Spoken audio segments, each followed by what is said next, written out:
వారెవ్వా ఏముంది పోండి, టేస్ట్ మాత్రం నిజంగా ఏ రెస్టారెంట్ కూడా పనికిరాదు ఈ బిర్యానీ ముందు, అంత టేస్ట్గా ఉంది. బిర్యానీకి అసలైన టేస్ట్ రావాలంటే ఈ ఒక్క మసాలా ఉంటే చాలు, టేస్ట్ సూపర్గా ఉంటుంది.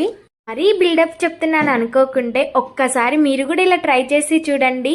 అచ్చం రెస్టారెంట్ స్టైల్లో మీకు ఇష్టమైన బిర్యానీ హ్యాపీగా 40 మినిట్స్లో రెడీ చేసుకోవచ్చు ఇంట్లోనే. ఏం లేదు, సింపుల్గా కేజీ చికెన్ తీసుకొని అందులో ఉప్పు, కారం, మసాలా, ఫస్ట్ చూపించిన మసాలా పౌడర్ 2 స్పూన్స్ వేసుకొని అందులోనే పచ్చిమిర్చి, కొత్తిమీర, పుదీనా, కప్పు పెరుగు, ఫ్రైడ్ ఆనియన్స్ కూడా వేసుకొని అంతా ఒక్కసారి మిక్స్ చేసుకోవాలి. అన్నట్టు మర్చిపోయాను, లాస్ట్లో 3 టేబుల్ స్పూన్ అంత ఆయిల్ కూడా వేసుకొని అంతా ఒక్కసారి కలుపుకొని ఒక 1 అవర్ పాటు మ్యారినేషన్ చేసుకుందాము.